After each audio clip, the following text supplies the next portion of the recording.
Hey guys, so today I have a video for you of something I call the position game. And this is a foundation thing I use to teach heel. The idea is that the dog, I'm building a preference for the dog to be in this heel position, right? So the rules of the game are pretty simple. Uh, I win by rewarding the dog. The more I get to reward the dog, the more points I get.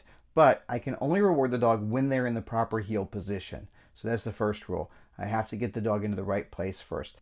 The second rule is I have to use as little influence as possible to get the dog into that right position. So I mean, I could obviously just take a really short leash and hold the dog right there and reward all they want, but that's not the game, right? I want the dog to choose to come into that position as much as I can. I want to guide the dog into that space as much as I can. Or I should say, I want the dog to come into that space on their own as much as possible. I want my influence to be the smallest part of the dog's decision, at least my obvious influence, right? So in this video, I'm focusing a lot on cooperative leash work. Other times I might use luring. I might, coax the dog up. I might try and use a little body language to get the dog to follow in. A lot of things I can do. But for this video, I'm focusing primarily on using cooperative leash work. What I mean when I say cooperative leash work is that there should never be enough leash pressure to compel the dog to do anything, to push the dog to do anything. The dog should never feel like they're resisting leash pressure, that they have to brace against it. They should feel like the leash is guiding them or communicating an idea to them, and it should almost always lead to some positive thing. So the leash is helping them solve the puzzle. The leash is their ally, not their adversary. It's not an obstacle, right? So in this video, we're using the leash real light. And one thing that worked out just out of coincidence for this video, but it turns out that the owner came in, they had a pretty thick carabiner that they were using to attach the leash to the collar.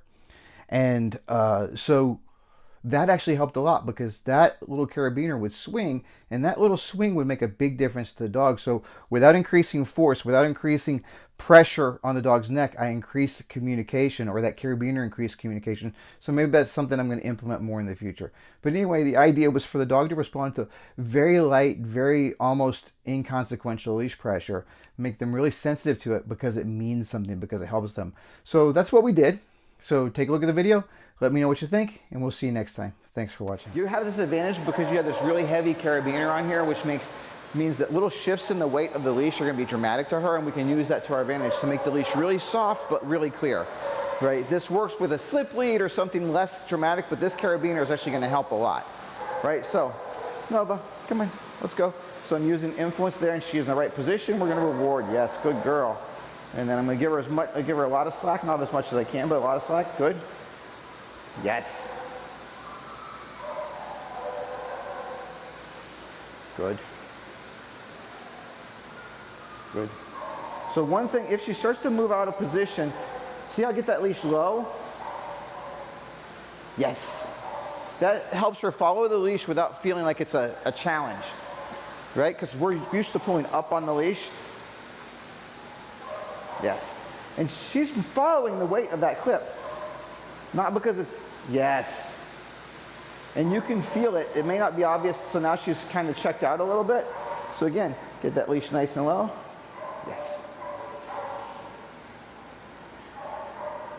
So try not to use the leash, but when you do, use it in that real subtle way, like that. Yes. And I think our body language helps too when we get low that way. It's also an invitation, but she's definitely feeling the leash, because I can feel when I put just a little bit of pressure against that ring on her collar, I can feel her shift. Like, it may not be obvious to see it, but when you're in here doing it, you'll be able to feel it. Look at that. Look at that.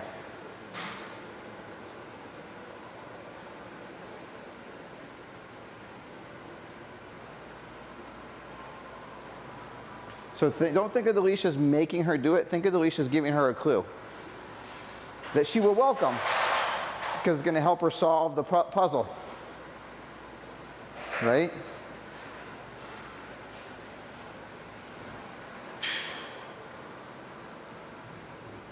Yes. Oh, fix your butt. Yes.